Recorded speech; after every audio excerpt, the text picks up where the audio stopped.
लगता है कि सिर्फ मेहनत और चतुराई से सफलता पाई जा सकती है? अगर हाँ, तो यह कहानी आपकी सोच बदल देगी। यह कहानी एक ऐसे व्यापारी की है जो परिश्रम और बुद्धिमानी से अमीर तो बन गया, लेकिन उसकी एक गलती ने उसे सब कुछ गंवा देने पर मजबूर कर दिया। अगर आप जानना चाहते हैं कि कैसे एक लालच एक सफल व्यक्ति को बर्बादी की ओर धकेल सकता है और कैसे बुद्ध की एक सीख जीवन को बदल सकती है, तो यह कहानी आपके लिए है। क्या आप भी कहीं अपने जीवन में यह गलती तो नहीं कर रहे? बहुत समय पहले एक समृद्ध नगर में एक व्यापारी रहता था, जिसका नाम था धनराज।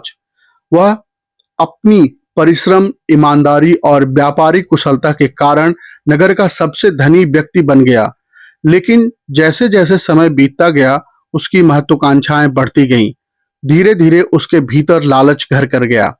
धनराज बचपन से ही बुद्धिमान और परिश्रमी था। उसने अपनी छोटी सी दुकान से व्यापार शुरू किया और अपने ईमानदारी भरे व्यवहार से लोगों का विश्वास जीत लिया। धीरे धीरे उसका व्यापार बढ़ता गया और कुछ ही वर्षों में वह नगर का सबसे बड़ा व्यापारी बन गया। उसकी संपत्ति दिन प्रतिदिन बढ़ती गई, लेकिन उसके साथ साथ उसकी लालसा भी बढ़ने लगी। अब वह केवल अपने व्यापार की वृद्धि नहीं चाहता, बल्कि नगर का सबसे अमीर और ताकतवर व्यक्ति बनने की इच्छा रखने लगा। यह इच्छा धीरे धीरे लालच में बदल गई और धनराज ने अपने स्वभाव में बदलाव लाना शुरू कर दिया। एक दिन उसके पास एक व्यापारी आया जो किसी कठिनाई में फंसा हुआ था। उसने धनराज से कुछ धन उधार मांगा।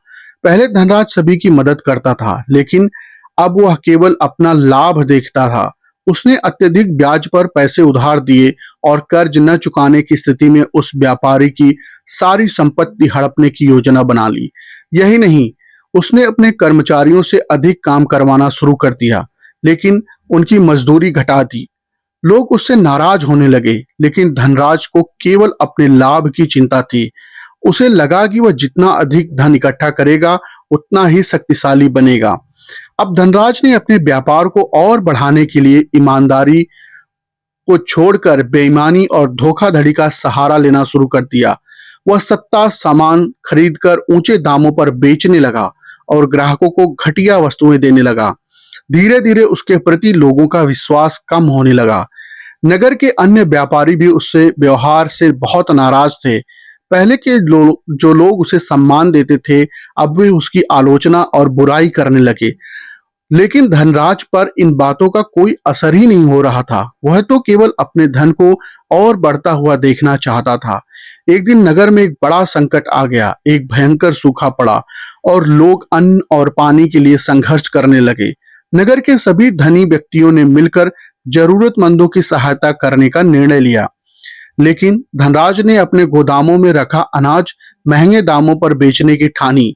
जब लोगों ने उससे अनाज मांगा, तो उसने मनचाही कीमत मांगी।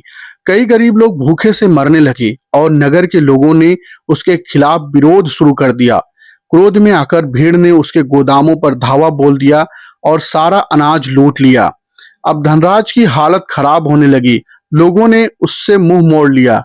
व्यापारी समुदाय ने उसका बहिष्कार कर दिया और उसका व्यापार ठप हो गया। कुछ ही महीनों में जो व्यक्ति नगर का सबसे बड़ा व्यापारी था, वह सड़कों पर आ गया। एक दिन भटकते हुए धनराज एक बौद्ध मठ पहुंचा। वहां उसने एक बुद्ध भिक्षु से को देखा जो ध्यान में लीन थे। उसने उनके चरणों में गिरकर अपनी आप बीती सुनाई और पूछा, मैंने धन कमाया, फिर भी मैं सब कुछ खो बैठा। मेरा जीवन इतना दुखी क्यों है? भिक्षु मुस्कुराए और बोले, तुमने कभी संतोष नहीं किया। जिस प्रकार आग में जितना ईंधन डालो वह उतनी ही भड़कती है, वैसे ही लालच कभी खत्म नहीं होता। धन अपने आप में बुरा नहीं है, लेकिन जब यह दूसरों की पीड़ा का कारण बनता है, तो यह तुम्हारे ही विनाश का कारण बन जाता है। धनराज ने पहली बार महसूस किया कि उसके अपने स्वार्थ और लालच में कितने लोगों को दुख पहुंचाया था। वह रो पड़ा और संकल्प लिया कि अब वह अपनी शेष जिंदगी लोगों की सेवा में लगाएगा। इस कहानी से हमें यह सीख मिलती है कि धन का मूल्य तब तक है जब तक वह ईमानदारी और धर्म के मार्ग पर कमाया जाए। जो व्यक्ति केवल लालच के पीछे भागता है, वह अंततः अपने ही विनाश का कारण बनता है। संतोष ही सच्ची संपत्ति है और दया ही सबसे बड़ा धर्म।